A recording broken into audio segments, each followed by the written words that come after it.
Bulletstorm VR is terrible, and I want my $40 back. I did not enjoy my time with this game at all. It's poorly optimized, it's blurry, jaggy, and very buggy.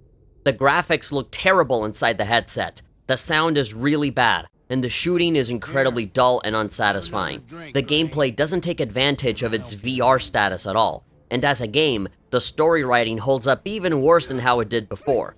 It's a very half-baked port that is not worth playing in the slightest. Just play regular Bulletstorm instead, because this version sucks. I was really excited to play this because I loved the original Bulletstorm.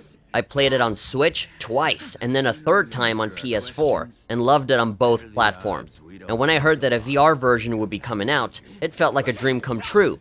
I was so excited that I even pre-ordered it, which is something that I never do.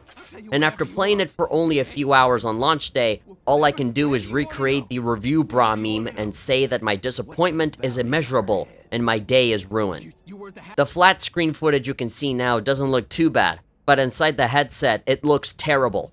Maybe my memory is faulty, but I don't remember the original Bulletstorm, even on PS3, looking this terrible. The graphics almost look like they've been taking a step back to the PlayStation 2 era rather than forward. This is even more noticeable when the pre-rendered cutscenes look better, but even those have a lot of problems. For one, the transition from cutscene to gameplay is really abrupt and disorienting. It does nothing but take away from the immersive qualities of a VR game. The next problem is that some cutscenes are so incredibly overexposed that I couldn't see anything. It's like a nuclear bomb is going off right in front of them. There's also an option for the cutscenes to play in stereoscopic 3D, but I can barely tell the difference. It's not like in a game like Vertigo 2, where the flat cutscenes pop out of the frame like a cool 3D movie. Here, it's like a weird effect where it kind of wants to be a 3D image, but it doesn't know how. You know, it's like a bad 3DS game or something. It just ends up being really distracting, and sometimes even nauseating to see through the small screen in a dark void. Some parts of the game are completely skipped, like the space turret section towards the beginning of the game, which has been relegated to being a cutscene instead. The pre-rendered cutscenes look a bit better than the actual game, but even those can look quite terrible, with artifacting, big fat pixelated lighting, and other things that make me think that these are just low-quality MP4 files being played in front of you on a shitty and small virtual screen where people even back then in 2011 would say it looks bad.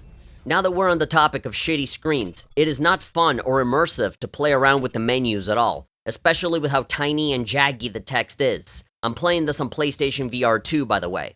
Everything is very difficult to read, and it's even harder to catch stuff that only appears in the corner of my vision while playing. I keep straining my eyes so I can see something far off to the side, which tires out my eyes and makes the whole experience unpleasant and a chore to get through. When you go through a level and stop to buy more equipment, you get abruptly taken to this black void with a difficult to read menu, which I found very disorienting.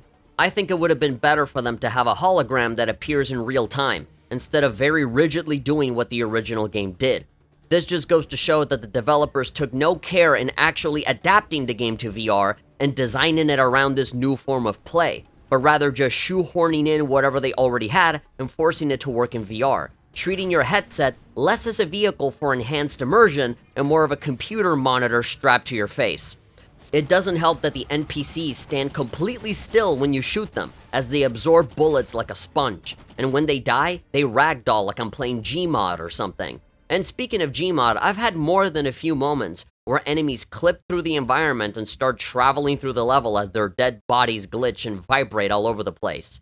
NPCs will sometimes shoot at nothing for no reason, or after an enemy had already died a long time ago. Sometimes the enemy is not dead, but seeing NPCs fight each other is an awkward, embarrassing mess. On many occasions, your companion character will say something and then repeat the same couple of voice clips over and over again. I was going crazy listening to Ishii say stuff like, "Get in," or "We must take the elevator," over and over again. It was like, get in, we must take the get in, we must take the elevator. Grab cover! Let's take the elevator. Hey, get in. Let's take the elevator. And then when I finally think that it's over, I hear, "We must take the get in." Sometimes that would happen, where it would interrupt newer lines into the level in favor of repeating the old lines again. It was infuriating. The side of the player doesn't fare much better either, because grabbing onto the guns is really awkward, and every time I wanted to touch a specific part of the gun, I ended up grabbing onto something else instead. The worst example of this is when I was given a minigun to use, and I simply couldn't hold it properly. My virtual hand would start clipping inside of the gun, and it couldn't get it to hold it right. I had no choice but to shoot the gun that way. But of course that created problems because I had to use it with both hands, and with one of my hands in the wrong position, I couldn't aim properly, and my gun would spaz out and go all over the place, sometimes clashing with the environment and making things even worse. The gun would get stuck in awkward places. It was annoying at its best, but infuriating at its worst. Reloading your weapons is kind of confusing too, because I was given multiple options for reloading my gun. I could go with just a button press, or I could take my magazine and slam it into my gun, or there's a third option, a more realistic one, where you have to do realistic motions where you have to replace the magazine and then pull the little lever back on the side, the whole process. So I decided to go full-on realism with it. But as I played the game, I realized that my decision didn't really matter because I could reload my gun in all 3 different ways all at the same time. I got really confused when I realized that. Even though I picked the realism option, I could still just press a button and reload just fine that way. I mean, why would they have you go to the options to choose only one way to do it when you can actually do all 3? I'm just going to assume that it's a bug and I'm not supposed to be able to do this, but for some reason I can.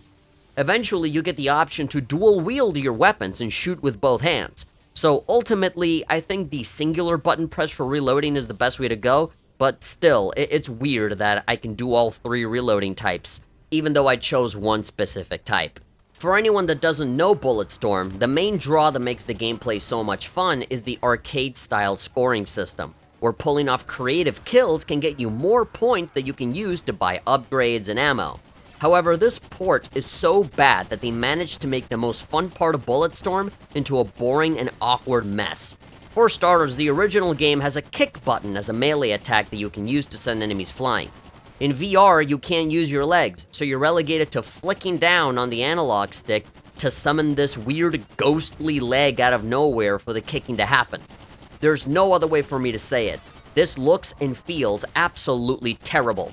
In my opinion, it would have been better for the game to remove the dual wielding of your guns in favor of having one of your arms be free for punching enemies. This would feel more satisfying, it would fulfill the same thing as the kicking would, and it would add to the immersion of the situation. Much better than summoning your weird JoJo stand to come in and kick enemies for you.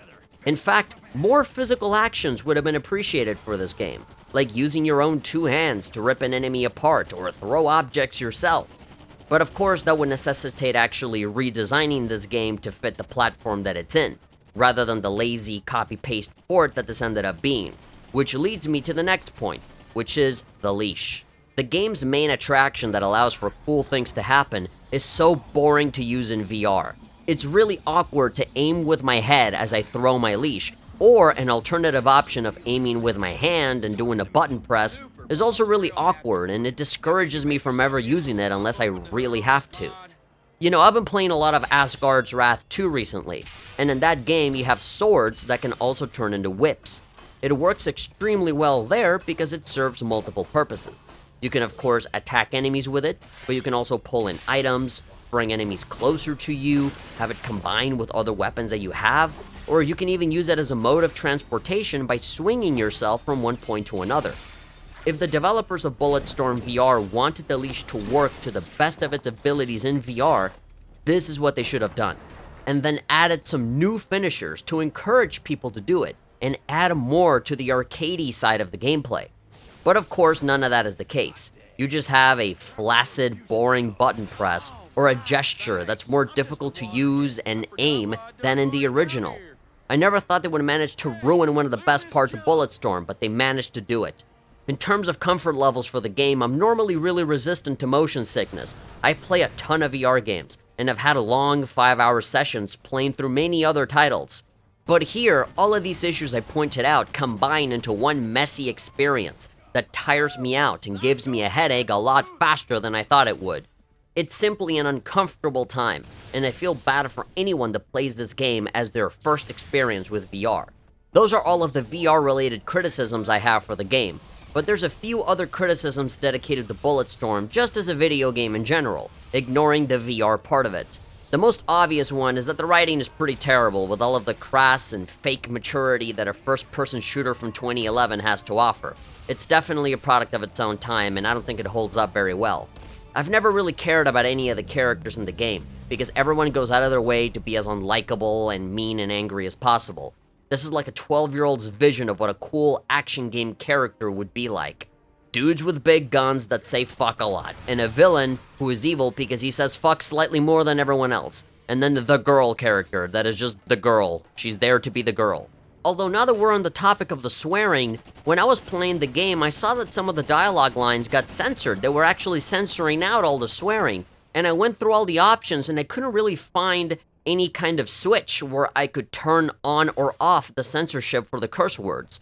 I could have sworn that you could actually hear them say fucking shit and everything, but then after running an update and then playing through the game again, I saw that some dialogue lines were censored. And so, yeah, it's a weird thing. I would have to go back and check, but the first time that I played, I don't remember it being censored, but then after running an update, it was censored. So, yeah, that's going to be something that you guys are going to have to research if you care about that, but yeah, there is some censorship here. If they really do censor a lot of the lines, I don't understand why they would for that, since number one, nobody really likes that, and number two, most people playing this are going to be either fans of the original or people that are looking for an M-rated game. I mean, it's a pretty violent game where you do a lot of messed up stuff with the enemies, and then, what, like saying the F word is for some reason, like, no, that's too much for people to handle, I don't know.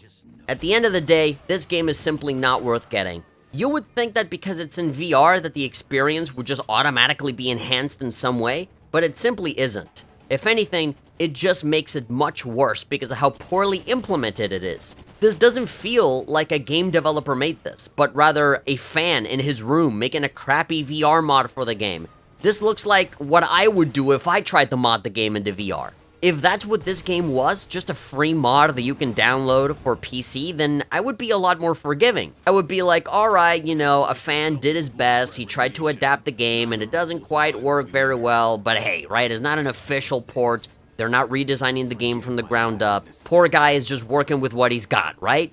But no, this is an official VR port that was promoted as a selling point for the MetaQuest and the PlayStation VR 2. And it fails miserably at fulfilling even the minimal requirements of being a good VR game. I highly recommend Bulletstorm in general, because it is a very fun and good game, as long as you don't go for the VR version. You can even go for the Switch version, and that feels and looks better than this, and it's also a lot less broken. As of this recording, the developers have rolled the usual Twitter apology that a ton of devs seem so keen on doing these days, promising that they will fix it. To be honest, I'm not holding my breath, and I'm no longer interested in revisiting the game again. I've already beaten Bulletstorm 3 different times in the past, and I've even played it as Duke Nukem, so I know how the game ends, I know what other weapons are in store, I know what the DLC is like, and what other enemies and bosses you encounter are like. I don't need to torture myself through the campaign a fourth fucking time to know that the VR version is not worth the $40 asking price. Overall, Bulletstorm VR is a clunky, frustrating, and nauseating waste of potential, where the $40 cost to play this game should be directed somewhere else, like playing Vertigo 2 instead, or Asgard's Wrath 2, or Resident Evil 4 Remake, which I bought during a sale for $30, which is a much better experience that's $10 cheaper than the migraine that is Bulletstorm VR.